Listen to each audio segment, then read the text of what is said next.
주시옵소서.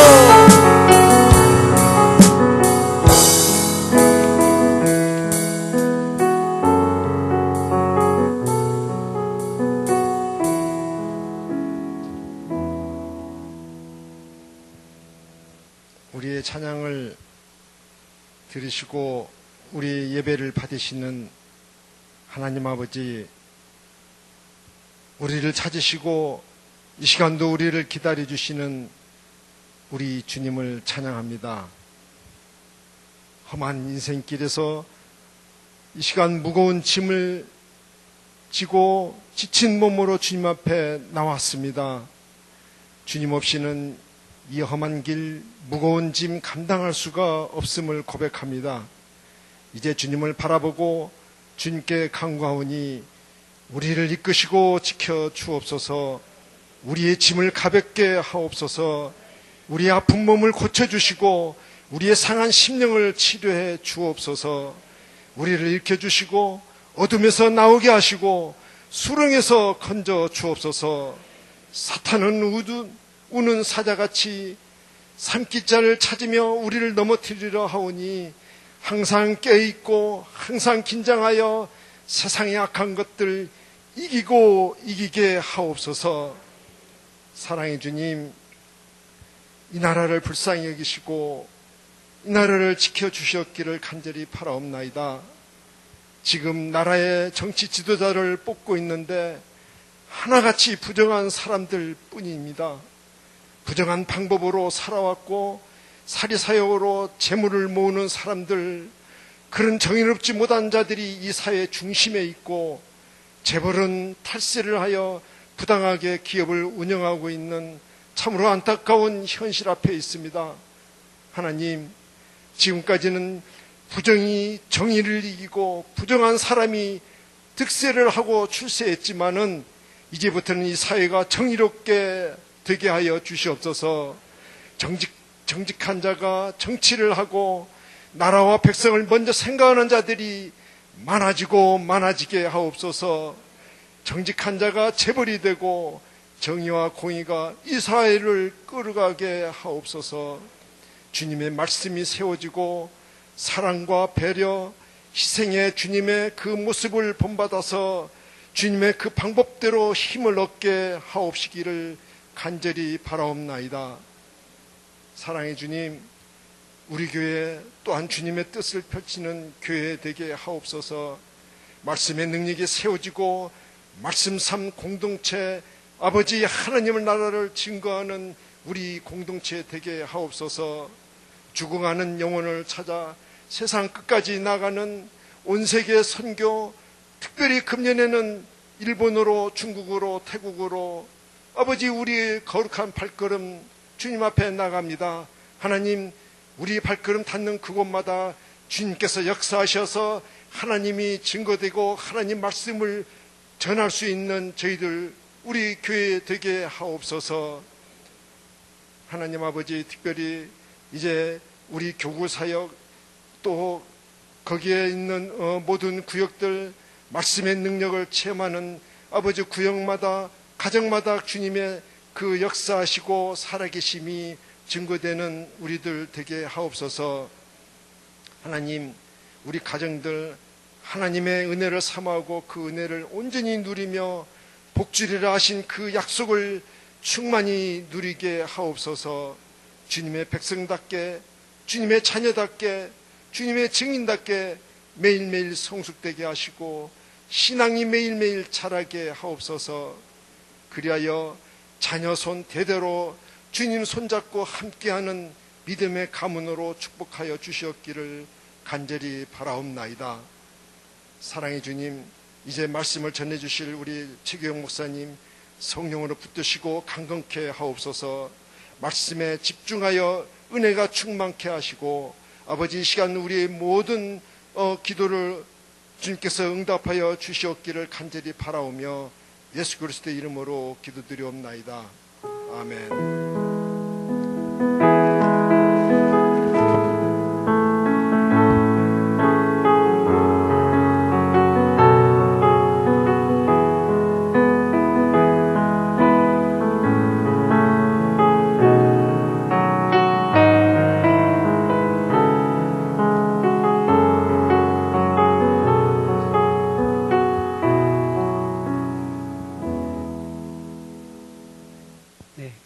찬양과 기도 감사드립니다. 오늘 우리에게 주시는 하나님의 말씀은 요한계시록 3장 1절로 3절 말씀입니다. 요한계시록 3장 1절로 3절 말씀.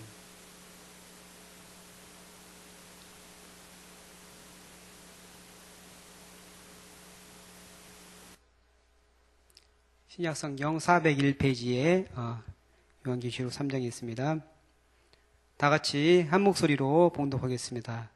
사대 교회의 사제에게 편지하라. 하나님의 7영과 7뼈를 가지신 이가 이르시되 내가 내 행위를 아노니 내가 살았다 하는 이름은 가졌으나 죽은 자로다. 너는 일깨어 그 남은 바 죽게 된 것을 굳건히 하라. 내 하나님 앞에 내 행위 외에 온전한 것을 찾지 못하였노니 그러므로 내가 어떻게 받았으며 어떻게 들었는지 생각하고 지켜 회개하라. 만일 일깨지 아니하면 내가 도둑같이 이르리니 어느 때에 내게 이르는지 내가 알지 못하리라. 아멘. 6월이 됐습니다. 이제 오늘 6월 둘째 날인데 6월이 되면서 여러 가지 일이 있겠지만 국가적으로 지금 중요하게 새롭게 이제 인선을 하는 새로운 정부가 구성되면서 그런 중요한 일이 있고 또 여러 가지 새 정부 들어서 시작하는 그런 일들이 있는데 이제 그 중요한 어제 이제 일이 하나가 있었어요.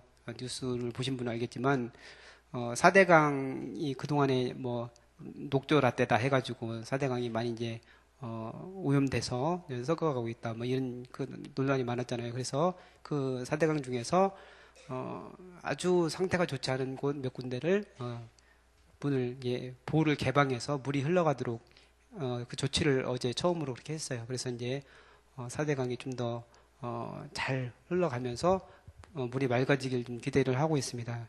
물이 고이면은 썩는 거는 당연한 일이고 그 물이 이제 점점 악취가 나고 점점 이제 고기가 살지 못하는 강이 되는 거죠. 우리가 옛날에 시화호라고 혹시 기억하세요? 시화호?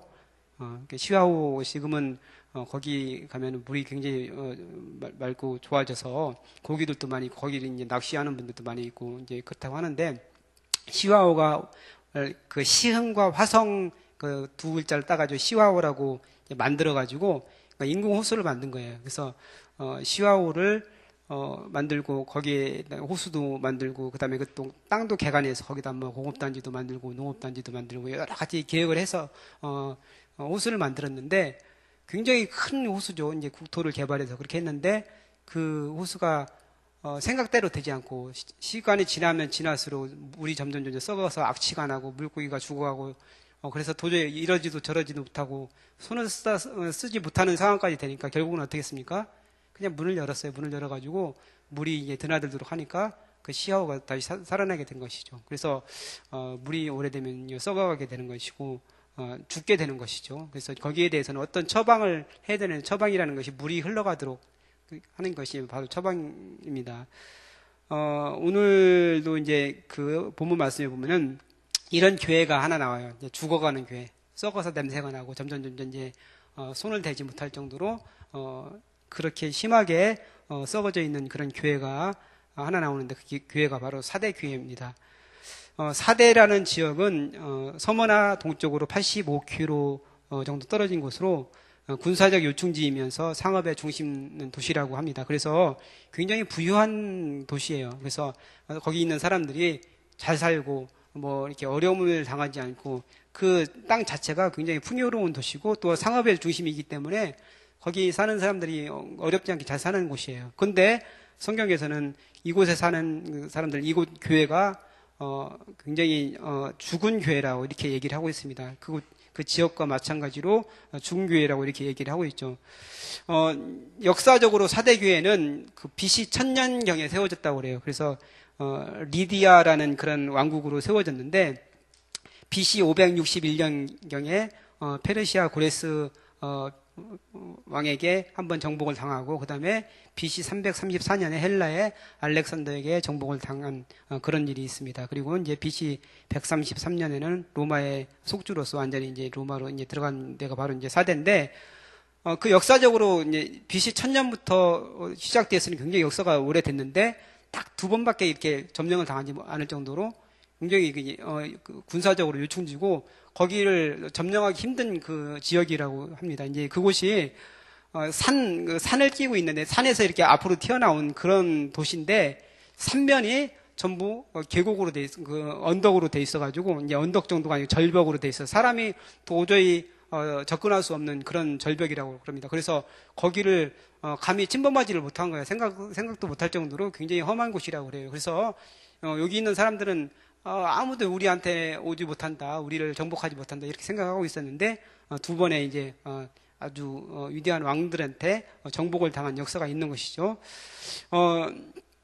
그리고 이제 이곳은 아까도 이제 굉장히 그 부유한 곳이라고 했는데 역사적으로도 보면은 리디아 왕국에서 이제 마지막 왕이 크로이소스 왕인데 이 왕이 세계 역사상 처음으로 금화를 만들었다고 그래요. 금화가 지금의 계란 형태로 이렇게 되어 있는데 금과 은을 섞어가지고 화폐를 금화를 만들어가지고 그거를 통용할 정도로 금이 굉장히 풍부한 곳이 바로 이제 이곳이었다고 그래요. 그래서 여기 강이 흐르는데 강에 사금이 굉장히 많았다고 그래요. 그래서 사금을 가지고 이제 금도 많이 만들고 그래서 굉장히 풍요로운 곳이 바로 이제 사대라는 지역이었다고 그래요. 그리고 이제 이곳이 시벨레 신전이라는 것이 있어가지고 이제 우상숭배가 심했던 그런 곳, 아주 에베소의 아데미 신전과 같이 엄청나게 큰 신전이 있었다고 그래요. 그래서 우상숭배도 심했던 곳인데 이곳에도 이제 복음이 들어간 것이죠. 주님의 제자 중에서 이곳에 주의 복음을 전해서 그곳에 이제 교회가 같이 개척되어지고 그래서 그곳에서 하나님 말씀을 통해서 하나님 말씀대로 살는 그런 사람들이 많이 생기면서 이제 교회가 부흥하게 됐는데. 근데 예수님께서 이 교회를 향해서 책망하시는 모습이 오늘 나오고 있는 것이죠. 근데 이제 그 요한계시록에 보면 7 교회에 대해서 얘기하는데 여기 나오는 7 교회들은 지금의 지금 시대에 있는 교회들 중에 하나라고 보시면 됩니다. 여러 가지 7 교회가 특징들이 하나하나가 다 있는데 여러 특징들 중에서 그 중에서 이제 사대교회는 죽은 교회라고 이제 특징을 지어줬거든요. 그래서 그 특징 중에 하나가 이제 그런 건데 예수님께서 이 사대교회를 향해서 어떤 모습으로 당신을 소개하는지 이제 그 교회에 딱 맞게 예수님께서 당신을 소개하시거든요. 근데 오늘은 어떻게 당신을 소개하시냐면은 하나님의 7영과 7뼈를 가지시니라고 이렇게 자기 자신을 예수님 자신을 소개하고 있거든요. 7영이라는 것은 뭘 얘기하냐면은 성령을 가지시는 거예요. 성령님의 완전한 성품과 성령님의 완전한 사역을 의미하는데 성령님의 그 성품, 지혜의 영, 총명의 영, 모략의 영, 재능의 영, 지식의 영, 그러니까 여호와를 경외하는 영, 판결의 영이 이 영을 가지신 성령의 그 성품과 그다음에 성령의 사역이라는 것은 어떤 걸 얘기하냐면은 예수 그리스도를 주님으로 고백하게 하시는 그런 사역. 이게 성령님의 가장 주된 사역이죠. 그 사역을 말씀하는데 그래서 결국에는 이 성령님을 가지고 있다. 가지신이라는 것은 뭐냐면은 그 주님의 교회에서 성령님 통해서 주님의 교회를 이끌어 가시는 분이 바로 예수님이시다. 이 말씀이에요. 그 다음에 7뼈를 가지시니 7뼈는 그 요한계시록에서 보면은 설명이 나오죠. 하나님 그 교회의 사자라고 얘기합니다. 그래서 천사를 얘기하는 건데 교회를 지키는 천사라고 볼 수 있습니다. 그래서 예수님의 성령과 천사를 통해서 주님의 교회를 지키시고 주님의 교회를 이끌어 나가시는 분이 바로 예수님이다. 그리고 교회의 상황, 지금 교회가 어떻게 되고 있는지 그것을 꿰뚫어 보는 분이 바로 예수님이라는 것을 바로 말씀하고 있는 것이죠. 근데 다른 7교회에서 거의 대부분의 칭찬이 있고 책망이 있어요. 예수님께서 이 교회는 어떤 점이 잘못됐고 어떤 점이 잘 됐고 그러니까 너네가 이거는 잘못된 거는 잘하고 그다음에 그동안에 힘들고 어려웠는데 이거는 내가 잘했다 이렇게 칭찬을 하시는데 이 사대교회는 칭찬이 전혀 없는 교회예요. 그냥 책망만 하시는 교회예요. 그래서 이 교회가 도대체 어떤 교회길래 이런 책망을 들었는지 한번 같이 살펴봤으면 좋겠습니다. 이 교회는 그러니까 뭐라고 말씀하시냐면은 내가 내 행위를 아노니 내가 살았다 하는 이름은 가졌으나 죽은 자로다 이렇게 말씀하고 있습니다. 살았다 하는 이름은 가졌는데 죽은 자로다 이렇게 얘기를 합니다. 그러니까 그러면은 살은 자예요, 죽은 자예요? 죽은 자죠. 이름은 살았는데 실제는 죽은 자예요. 그러니까 살았다는 이름만 가진 거예요. 실제적으로는 죽은 거하고 똑같은 거예요. 그게 이제 사대교회라는 것이죠. 그러니까 죽었기 때문에 더 이상 어떻게 손댈 수 없는 그런 상황이라는 것이죠. 아까 시와오라든지 사대강 같은 경우는 어떻게든지 물을 흘려보내고 하면서 다시 살아날 수 있지만 그러기도 힘든 상황까지 와 있다는 거예요. 겉으로 보기에는 그 살았다는 이름을 가졌다는 것은 겉으로는 교회의 모습을 갖추고 겉으로는 종교적인 모습을 갖추고 겉으로는 사람들이 보기에 교회같이 보이는 거예요. 사람들이 기도도 열심히 하는 것 같고 성경도 열심히 보는 것 같고 그다음에 교회라고 말할 수 있는 여러 가지 모습들이 보이기 때문에 저거 교회네 이렇게 얘기하는데 그 안에 들어가 봤더니 전혀 교회가 아니라는 얘기예요. 그게 바로 이제 사대교회의 모습인데 지금도 그런 교회가 있을 수 있습니다. 겉으로는 건물도 아주 멋진 건물이 있고 재정적으로도 풍요롭고 성도들도 많이 있는데 교회 같이 보이고 막 이렇게 하는데 들어가 보니까 전혀 교회가 아니다.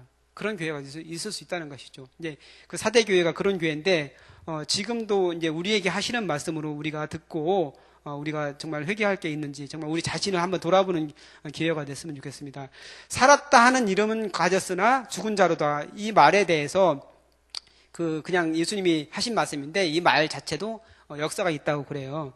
아까 그 사대라는 지역, 그러니까 리디아라는 왕국이 두 번 그 정복을 당했다고 그랬잖아요. 첫 번째로는 페르시아 왕 고레스한테 정복 당했고 두 번째는 그 헬라의 알렉산더한테 정복을 당했는데 고레스 왕이 이제 리디아 왕국 그 사대 성을 이제 정복할 때 일화가 있어요. 정복할 때 그 전까지는 그 천년에 세워져 가지고 거의 500년이 되도록 거기를 한 번도 이제 점령한 사람이 없었는데 고레스 왕이 처음으로 점령을 했는데 아까 말씀드렸던 것처럼 그 지역이 삼면이 그 절벽으로 되어 있기 때문에 아무도 거기를 들어갈 수가 없는 거예요. 길이 없었기 때문에. 그래서 어떤 사람들도 가기 못하고 어떤 군사도 가지 못해가지고 침공을 못하고 있었는데 고레스 왕이 그 지역을 그 사대성을 포위를 했는데 14일 동안 포위를 했다고 그래요. 그래서 이제 정복을 했는데 그러면 그 사람들이 리디아 사람들이 뭐라고 얘기를 했냐면은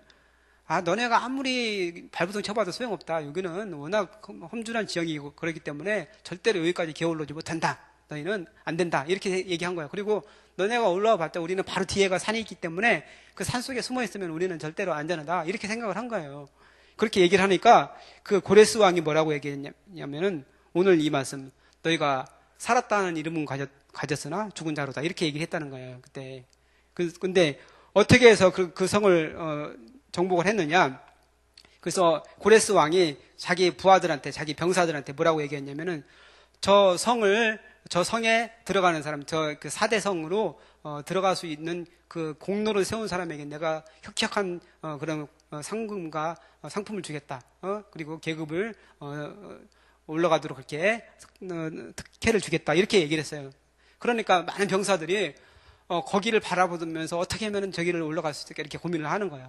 근데 이제 히에로에데스라는 그런 병사가 한 명이 있었는데 그 병사가 계속해서 거기를 쳐다보니까 거기를 지키는 이제 보초가 있을 거 아니에요. 근데 보초가 있는데 어떻게든 이제 모자를 떨어뜨렸는데 그 병사가 막 밑으로 내려가더니 그걸 어떻게 가지고 올라오는 걸 본 거예요. 그래서 저 바위 사이로 이렇게 보니까 가지고 올라가네. 그럼 저기를 잘하면 저기로 올라갈 수 있겠네. 이렇게 생각을 한 거예요. 그래서 가서 살펴봤더니 거기가 딱 그 덩치가 작은 사람이 들어갈 수 있는 그런 통로가 하나가 있는 거예요. 그래가지고 고레스가 특공대를 이제 조직을 해가지고 거기를 이제 들어가게 한 거예요. 덩치가 작으면서 신속하고 싸움 잘하는 사람을 딱 해서 거기를 나중에 이제 한밤중에 기습을 한 거죠. 딱 들어가서 이제 성에 딱 올라가 봤더니 아무도 없는 거예요. 이 사람들이 한 번도 점령당한 적이 없기 때문에 뭐 너네가 와도 아무 소용없다 이렇게 생각하고서 그냥 비워둔 거야. 그러니까 완전히 무주공산이죠. 그래서 이제 고레스 왕과 이제 그 페르시아 군인들이 거기를 아주 쉽게 점령했다는 그런 일화가 있습니다. 그래서 살았다 하는 이름은 가졌으나 그러니까 그 리디아 왕국의 사람들이 자기들은 살은 거라고 생각하고서 아무렇지도 않게 생각을 했는데 결국에는 살아있는 게 아니었죠.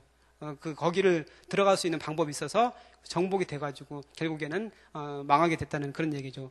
그러니까 지금 사대 교회가 그런 상황이라는 거예요. 사대 교회가 그 역사적으로 그런 그 나라였는데 사대 교회 성도들, 사대 교회에서 살아가고 있는 사람들도 똑같은 입장에 있는 거예요. 내가 모습으로는 살아있는 것 같고 내가 아무런 뭐 문제도 없고 두려움도 없고 아무런 걱정도 없고 그러니까 사대 지역은 다른 지역은 박해도 굉장히 많이 받고 그랬는데 여기는 박해도 받지 않았대요. 물질적으로도 풍요롭고 박해도 받지 않는 그런 교회였는데 교회라고 생각을 했는데 예수님께서 교회가 아니다. 너희가 살아있다는 이름을 가졌으나 살아있는 것이 아니고 죽은 것이다. 이렇게 얘기를 하는 것이죠. 그래서 그러니까 거의 죽어가고 있는 상태. 이제 말씀을 원어적으로 보면은 그냥 죽었다고 말할 정도로 거의 죽어 있는, 겉으로는 이렇게 어떤 모습으로는 살아있는데 그 내용을 보니까 완전히 죽어 있는 것이다. 근데 특별히 무슨 말씀을 하냐면은 그 행위를 보니까 내가 내 행위를 아느니 내가 살았다 하는 이름을 가져서 죽은 자라도 행위에 대해서 얘기를 하고 있거든요. 그러니까 다른 모습, 겉으로 드러나는 그런 모습을 얘기하는 것이 아니고 행위에 대해서 지금 얘기하고 있다는 거예요.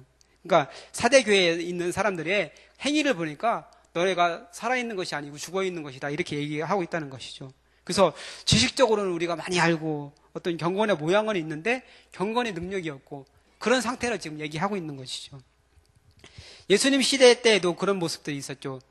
사두개인들, 그 다음에 제사장, 그 다음에 레위인, 이 사람들은 제사를 얼마나 열심히 하나님께 올려드렸습니까? 그래서 많은 사람들이 제사를 드리게 하고, 그 다음에 바리새인들 같은 경우도 입술로는 막 그렇게 경건한 모습을 가지고 했지만 예수님에게 그렇게 질책을 당하고 예수님에게 책망을 받았던 사람들이 그 사람들이고, 독사의 자식들이라고 했고, 정말 악한 사람들이 바로 그 당시의 사람들이잖아요. 그리고 구약 시대에도 보면은 하나님께서 제사장들, 그 다음에 유대인들이 하나님 앞에 와가지고 제사 드리는 거에 대해서 역겹다, 하지 말라, 이렇게 얘기했잖아요. 그러니까 그들의 행위가 따르지 않고 모습만 가지고 주님을 섬긴다는 그런 걸 보면서 하나님께서는 그러지 말라고 얘기를 하는 것이죠. 그러니까 우리가 어떤 신앙의 모습만 가지고 주님 앞에 나갈 때 하나님께서는 그 모습을 기뻐하지 않을 수 있다는 얘기예요. 우리 행위가 하나님의 본전에 서지 않으면은 그 행위의 모습을 가지고 주님이 보신다는 것이, 우리 어떤 신앙적인 겉으로 드러나는 모습이 아무리 그럴싸하게 보일지라도 그것을 가지고 주님께서는 판단하지 않는다는 얘기예요. 우리가 행위가 신앙의 모습, 주님께서 기뻐하시는 모습이 아닐진데 예수님께서는 그것을 보고 구역질 난다고 할 수 있다는 얘기예요. 그러면서 이제 뭐라고 얘기하십니까? 그 처방을 해주는데 예수님께서는 책망을 하시고 그 다음에 처방을 해주세요. 근데 어떤 처방을 내리시느냐? 3절에 나와 있죠. 그러므로 내가 어떻게 2절부터 보겠습니다. 너는 일깨어 그 남은 바 죽게 된 것을 굳건하게 하라. 내 하나님 앞에 내 행위 온전한 것을 찾지 못하였느라. 그러므로 내가 어떻게 받았으면 어떻게 들었는지 생각하고 지켜 회개하라. 이렇게, 이게 이제 처방이에요. 그러니까 제일 먼저 어떻게 하라고 말씀하냐면은 일깨라, 이렇게 얘기해요. 일깨우라. 너는 일깨라. 2절 말씀. 너는 일깨어 그 남은 바 죽게 된 것을 굳건히 하라. 그러니까 처음에는 일깨라고 우리 성경으로 나왔는데 깨어나라라는 얘기예요. 그러니까 영적으로 지금 잠을 자고 있는데 잠을 자는 정도가 아니고 거의 죽어가고 있다는 얘기예요.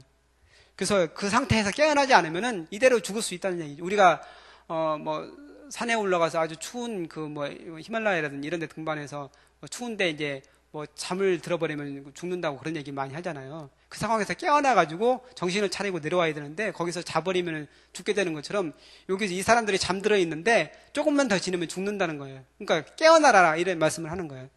그 중국의 현대 작가 중에서 노신이라는 작가가 있습니다. 노신, 그러니까 루신이라고 이제 그 현저로는 그렇게 얘기하는데 아주 유명한 작가인데 이 작가 이야기를 잠깐 할게요. 그 노신이라는 작가는 그 우리나라 민주화 운동에서 가장 큰 영향을 발휘했던 분, 그 리영희 교수님이라는 분이 계신데 그분은 지금은 돌아가신 분인데 그분이 노신이라는 그 작가의 책을 보고서 말하자면은 지금 민주화 운동을 위해서 열심으로 했던 그 사람들이 그 리영희 교수가 쓴 책을 보고서 운동을 하게 되고 그러면서 우리나라의 민주화가 됐다고 말할 수 있거든요. 그래서 리영희라는 분이 쓴 우상과 이성이라든지 전환시대의 논리 이런 책들을 써가지고 말하자면 그게 이제 운동권 학생들에게 교과서와 같은 그런 책인데 그 책을 쓴 사람이 바로 이제 리영희 교수고 그 책을 보고서 운동을 하고 민주화 운동을 하고 지금 이제 문재인 대통령이라든지 지금 그런 분들이 다 그 책으로 공부한 분들이 그러면서 이제 운동권에서 이제 민주화를 위해서 운동을 하고 결국에는 우리나라가 민주화가 됐잖아요. 근데 이제 이영이라는 분이 어떻게 해서 그렇게 하게 됐느냐? 그게 바로 이 노신이라는 분 때문에 그렇게 했는데 노신이라는 분이 어떤 그 책 중에 어떤 내용이 있냐면은 그 방이 나와요. 방에 갇혀 있는 그 방이 어떻게 되어 있느냐? 철로 되어 있는 방이 사방이 다 철로 되어 있는 방이에요. 그리고 이 천장도 철로 되어 있고 밑에 바닥도 철로 되어 있고 빛 하나 들어오지 않는데 사람들이 거기 있는 거예요. 여러 사람들이 있는데 그 사람들이 거기서 이제 잠을 자고 있는 거예요. 근데 아무도 다 잠을 자면서도 자기들이 어떤 상태에 있는지 모르는 거예요. 다 이제 잠을 자면서 죽어가고 있는 거예요. 근데 그 노신이라는 분이 어떤 얘기를 하고 있냐면은 거기서 모든 사람이 다 죽어가고 있는 때에 한 사람이 깨어나서 만약에 자기가 어떤 상황인지를 깨닫고 그 사람이 다른 사람을 깨워서 만약에 그 철문을, 그 철로 된 그 방을 여러 사람이 힘을 합해서 계속해서 거기를 뚫으려고 노력한다면은 가능성이 아주 없지는 않지 않느냐. 그러니까 그냥 이대로 사람들이 다 죽어버릴 수도 있지만 만약에 그 한 사람이라도 그 사람이 깨어나서 옆에 있는 사람을 깨우고 또 깨우고 해서 그 사람들이 그 철벽을 뚫을 수 있는 그런 가능성이 생기지 않겠느냐. 요 얘기를 쓴 거예요. 아주 단순한 얘기인데 이 얘기를 보고서 리영희 교수님이 그렇지. 지금 그 당시에는 그 유신 정권, 박정희 정권의 어떤 막 그런 게 서슬프런 그런 시대였는데 아무도 거기에 대해서 한거하지 못할 때였는데 그런 얘기를 그걸 보고서 깨닫고서 내가 그 사람이 되야겠다. 그러면서 이 사람이 그런 책을 써서 많은 사람들이 그 책을 보고 감명을 받아서 이제 민주화 운동을 하게 된 것이죠. 근데 그러니까 그 오늘 얘기를 보니까 그게 생각이 나는 거예요. 그러니까 많은 사람들이 죽어가고 있는 거야. 그 어두운 깜깜한 방, 철로 가득 차인, 철로 이제 갇혀져 있는 그 방에서 다 죽어가고 있는데 그 중에 한 사람이라도 만약 깬다면, 그 중에 한 사람이라도 깨어서 그 상황을 인지하고 여기에 이대로 있으면 우리 모든 사람이 죽는다. 우리가 옆에 있는 사람을 깨워서 조그만 가능성이라도 있다면은 저 철벽을 부수고 나가야 되지. 이런 얘기를 할 수 있다면은 가능성이 있다는 얘기죠. 지금 사대교회가 마찬가지예요. 예수님께서 하시는 말씀이 지금 죽어가고 있는 거예요. 사람들이 이 철 그 방에 갇혀 있는 것처럼 사람들이 하나둘 다 죽어가고 있는데 그 중에서 만약에 몇 사람이라도 깨어서 정말 바르게 말씀대로 살고 그들이 온전히 산다면은 그 가능성이 있지 않겠느냐. 그 교회가 지금은 죽어가고 있지만 한 사람이라도 만약에 한 사람, 두 사람이라도 그런 사람이 생겨난다면은 이 교회가 가능성이 있지 않겠느냐. 지금 그 말씀을 하시는 거예요. 그 다음에 두 번째는 어떤 말씀을 하시느냐면은 남은 바 죽게 된 것을 굳건히 하라. 이거는 뭐냐면 남은 바 죽게 된 거니까 이들 중에서 아주 소수의 사람은 남은 건지 안 남은 건지도 알 수 없을 정도로 아주 소수의 사람들이 있는데 그 사람들을 어떻게 해서라도 굳건히 세워서 그 사람들이 바로 철벽을 부술 수 있는 그 사람으로 만들라는 거예요. 바로 그런 사람을 정말 남은 사람, 그 사람 소수의 사람들을 굳건히 해서 교회를 살리라. 이 말씀을 하고 있습니다. 그러니까 예수님께서는 이 사대 교회를 향해서 말씀하면서 너희 모습을 봤을 때는 살아있지만 행위를 봤을 때는 너희가 죽은 교회다. 근데 그 중에서 한두 사람이라도 좋으니까 제발 깨어나서 정말 교회로서의 모습을 갖춰라. 이렇게 지금 말씀을 하시는 거예요. 그러면서 또 어떤 말씀을 하십니까? 3절 말씀이에요. 그러므로 내가 어떻게 받았으며 어떻게 들었는지 생각하고 지켜 회개하라. 이렇게 말씀하고 있습니다. 어떻게 받았으며 어떻게 들었는지 생각하라는 건 무슨 얘기냐면은 처음에 복음을 받아들였을 때 모습을 기억하라는 거예요. 그러니까 모든 사람이 신앙적으로 매너리즘에 빠지고 그냥 이렇게 그냥 되는 대로 신앙생활하고 할 수 있지만 처음에 예수님을 만나고 처음에 주님을 마음속에 모셨을 때는 그러지 않았다는 거예요. 처음 은혜 받았을 때는 우리가 그러지 않았다는 것이죠. 근데 어느 순간 나도 모르게 게으러지고 나태해지고 하면서 신앙에 있어서 이제 해해지고 그러면서 신앙생활을 하는 것 같긴 한데 하는 게 아니고 예수님이 보기에는 죽은 믿음으로 살아가고 있을 수 있다는 얘기죠. 그러니까 처음에 믿었을 때 처음에 은혜 받았던 그때를 기억하면서 다시 어디서 잘못되어 있는지 그걸 한번 살펴보라는 것이죠. 아까 제가 사대강 얘기하고 시아오 얘기했는데 어떤 것이 문제고 어떤 것이 잘못됐는지 그거를 안다면은 해결할 수 있는 방법이 생길 거 아니에요. 그러니까 처음부터 다시 한번 잘 짚어봐가지고 잘못된 것을 고쳐라. 잘못된 것을 어디서 잘못됐는지를 찾아내고 그 다음에 회개하라고 말씀을 하시는 거예요. 그 잘못된 것을 회개하고 주님 앞에 철저히 서라. 주님 앞에 온전한 모습으로 회개해서 행위로서 주님께서 기뻐하시는 그런 사람이 되라. 몇 사람이라도 좋으니까 몇 사람이라도 그 사람이 되라. 그렇게 될 때 그 교회에 소망이 있다. 이렇게 얘기하는 거예요. 지금 주님께서는 우리에게 말씀하신다고 생각합니다. 그러니까 우리 교회가 그렇다 저렇다 저는 모르겠는데 여러분 한 사람 한 사람의 모습을 때 여러분의 모습이 어떻습니까? 살아있는 모습입니까? 죽어있는 모습입니까? 겉으로는 살아있는 것 같은데 여러분의 행위라든지 여러분의 신앙생활의 모습을 볼 때 죽어있지 않습니까? 주님께서는 그 모습을 보시고 감찰하고 계신다고 분명히 말씀하고 있습니다. 그렇기 때문에 우리가 정말 죽어 있는 것이 아닌지 거기에 대해서 깊이 생각하고 회개하는 이 밤이 되길 바랍니다.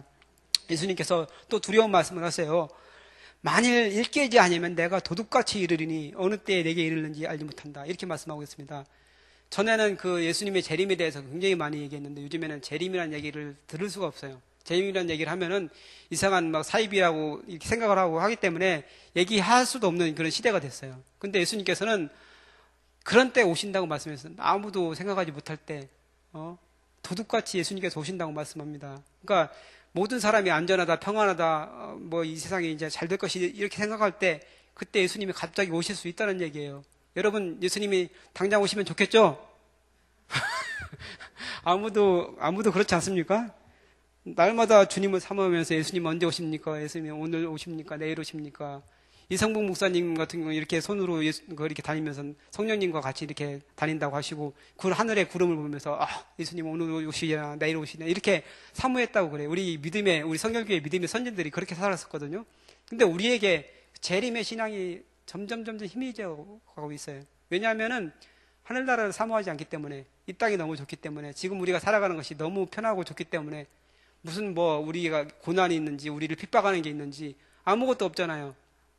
너무나 편하게 생활하기 때문에 그 나라를 사모하지 않는 거예요. 근데 예수님께서 도둑같이 온다고 말씀하고 있습니다. 깨어있으면은 그날에 도둑같이 이르지 않는데 잠자고 있는 자에게는 도둑같이 올 수 있다는 얘기예요. 오늘 그 말씀을 하시거든요. 그래서 롯의 때와 같이 소돔과 고모라의 때와 같이 예수님께서 그렇게 오신다고 말씀하고 있습니다. 그래서 우리가 그런 사람, 아까 얘기했던 그 소수의 사람, 주님께서 원하시는 그 사람이 되길 원합니다. 이 시간 이 밤에 주님께서 우리에게 말씀하십니다. 내가 어떻게 받았으며 어떻게 은혜를 받았고 어떻게 해서 지금까지 왔는지 그것을 보면서 어디에서 잘못되어 있는지 어느 부분에서 내가 주님에서부터 멀어져 있고 내가 신앙에 있어서 뭐가 잘못되어 있는지 거기에 대해서 깨닫고 다시 한번 돌이켜서 정말 주님의 사람을 되라 주님께서 말씀하고 있습니다. 작은 사람 그 한 사람이 오늘 세워질 때 주님께서 우리를 통해서 하나님의 역사를 이룰 줄 믿습니다. 여러분이 바로 그 사람이 되기를 주님의 이름으로 축복합니다. 같이 찬양 한 곡 부르고 기도했으면 좋겠습니다. 내가 주인 삼은이란 그런 곡인데 가사가 이렇습니다. 내가 주인 삼은 모든 건 내려놓고 내 주 대신 주 앞에 나가 내가 사랑했던 모든 건 내려놓고 내 주님만 사랑해. 내가 주인 삼은 모든 건 내려놓고 내가 주인 삼은 모든 것이 어떤 겁니까? 하나님이 주인인데 하나님보다 더 사랑하는 것. 내 마음이 매달려 있는 그것이 내 신이라고 마틴 루터가 얘기했는데 내 마음이 어디에 매달려 있습니까? 물질에 매달려 있습니까? 아니면 내 지식에 매달려 있습니까? 아니면 내 쾌락에 매달려 있습니까?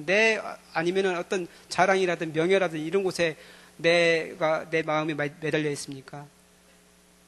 그것이 바로 하나님이라고 얘기하고 있습니다.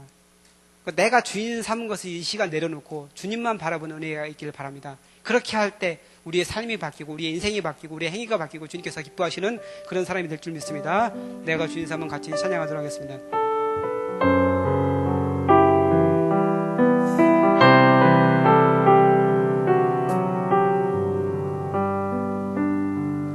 내가 주인 삼은 모든 것 내려놓고 내 주 대신 주 앞에 나가 내가 사랑했던 모든 것 내려놓고 주님만 사랑 내가 주인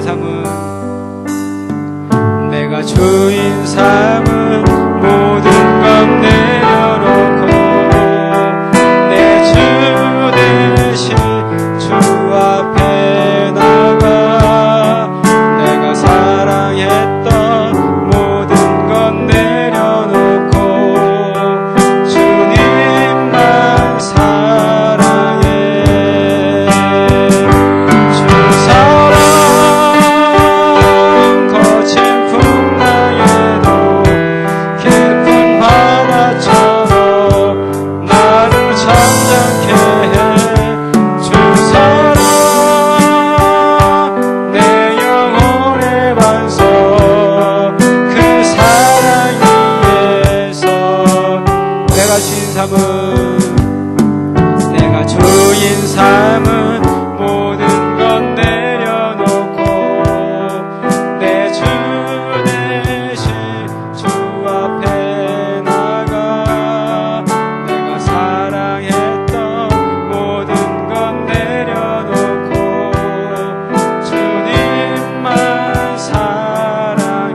사랑 거친 풍랑에도 주 사랑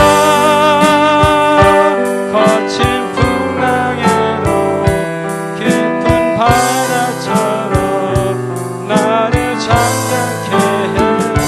주 사랑 내 영혼의 반석 그 사랑 위에서 주 사랑 거친 풍랑에도 주 사랑 거친 풍랑에도 깊은 바다처럼 나를 잠잠케 해. 주 사랑 내 영혼의 반석 그 사랑 위에 서리. 이 시간 다 같이 기도하기를 원합니다. 우리가 주님보다 더 사랑하는 것이 있지 않았습니까? 그것을 위해서 살아가지 않았습니까? 이 시간 주님 앞에 회개하기를 바랍니다. 주님만 바라보고 주님만 의지하면서 주님을 사랑하는 그 마음으로 사람들을 사랑하고 세상에 주님의 빛과 소금이 되어서 우리 삶을 통해서 주님께 영광 올리는 그런 삶이 되게 해달라고 같이 주여 한번 크게 부르시고 기도하겠습니다. 주여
나 자신을 위해서 내 계력과 내 욕심과 내 정말 모든 것을 위해서 살았던 것을 주님 이 시간에 회개하오니 용서하여 주옵소서. 하나님 우리에게 원하시는 건 하나님 나라 그 영광을 위해서 헌신하고 또한 마지막 때 정말 참된 믿음을 가진 자를 주님께서 원하시는데 그 한 사람이 되기를 원합니다. 이 시간 사랑하는 백성들 그 한 사람이 될 수 있도록 축복하여 주옵소서. 이곳에 있는 주님의 백성들을 통해서 이 교회가 변화되게 하시고 이 나라가 변화되게 하시고 그 영향력이 세계로 향할 수 있도록 주님께서 축복하여 주옵소서. 오늘 주님 앞에 기도하고 부르짖을 때 주님께서 사랑하는 백성들에게 큰 은혜를 주옵소서. 감사드리며 예수님의 이름으로 기도합나이다. 아멘. 이 시간 한 가지 더 기도하겠습니다. 오늘 오교구 헌신으로 드립니다. 오교구 연약한 교구인데 주님 함께 하셔서 오교구가 주님의 뜻을 온전히 이루어드리는 교구 되게 하여 주옵소서. 많은 사람들 정말 일꾼들을 보내주시고 또한 사랑하는 교구 임원들 성도들 한 사람 한 사람 온전히 세워주셔서 주님께 크게 기쁨이 되는 성도들 되게 해달라고 기도해 주시기 바랍니다. 같이 주여 한번 크게 부르시고 기도하겠습니다. 하나님 감사합니다. 주님 사랑하는 오교구를 위해서 기도합니다. 이 시간 주님께서 사랑하시는 오교구 성도들 기억하여 주옵소서. 아버지 연약한 교구입니다. 하나님께서 인도해 주셔서 아버지 사랑하는 오교구가 주님의 뜻을 온전히 이루는 교구가 될 수 있도록 주께서 축복하여 주옵소서. 교구장이 모든 임원들 한 사람 한 사람을 기억하여 주시고 될 수 있도록 주께서 축복하여 주시고 아버지 교관의 여러 가지 문제들 기도 제목들이 있습니다. 하나님 함께 해주셔서 아버지 이 기도 제목들을 아버지께서 기억하시고 아버지 하나하나를 주님께 기억하시기 바랍니다. 아버지 주 한 가지 원한 자 직장과 사업장과 또 생명을 위해서 수료생과 시험을 위해서 자녀 결혼을 위해서 대축복을 위해서 공부를 위해서 유학을 위해서 어머님과 정착을 위해서 교육을 위해서 아버지 기도하는데 아버지 하나님께서 사랑하는 교회에 속해 있는 성도들 한 사람 한 사람을 기억하여 주시고 온전히 주님의 기쁨이 되는 성도를 될 수 있도록 인도하여 주옵소서. 아버지 하나님 우리가 약할 때 주님께서 우리를 통해서 아버지를 강하게 세우신다고 말씀하셨는데 아버지 약한 모습을 통해서 주님의 영광을 올려드릴 수 있도록 인도하여 주옵소서. 또한 특별히 6월 11일에 VIP 초청 예배를 주님 올려드리는데 하나님께서 함께 해주셔서 아버지 하나님께서 아버지 예배하신 그 영혼들이 주님 앞에 나올 수 있도록 도와주시고 그의 주의 복음 앞에 온전히 그렇게 하시고 그의 주의 복음 앞에 나올 수 있는 은혜가 있도록 주께서 축복하여 주옵소서. 사랑하는 성도들 정말 주님 앞에 부르시면서 기도할 때 그 기도를 예면하지 마시고 귀를 기울이사 응답하셔서 아버지 많은 성도 주님 앞에 나오게 하여 주시고 주님을 알고 주님 앞에 나와서 이곳에 뿌리내리고 하나님의 영광을 위해서 그게 헌신하시는 믿음의 사람들 될 수 있도록 주님께서 축복하여 주옵소서. 오기 오고 하나님의 기쁨이 있는 교구를 되게 인도합니다. 아버지 무의기 없으면 교구가 되게 인도하여 주옵소서. 사랑하는 교구가 될 수 있도록 인도하여 주옵소서. 서로 섬기면서 많은 사람들이 본인되며 아버지 마지막 때 하나님 소원들이 있는 아름다운 교구가 될 수 있도록 주께서 축복하여 주시고 아버지 한 사람 중에서 온전히 교구가 세워질 수 있도록 하시고 하나님 능력과 역사가 주님의 교구를 통해서 일어날 수 있도록 주께서 은혜 베풀어 주옵소서. 모든 임원들 한 사람을 붙잡아 주옵소서. 아버지 맡은 자들에게 구할 것은 충성이라고 있사오니 충성스럽게 주의 사명을 감당할 수 있도록 인도하시고 주님께 맡기신 임원들을 통해서 영광을 주시고 사랑하는 성도를 내시도록 하나님 함께하여 주옵소서. 주님 함께하여 주옵소서.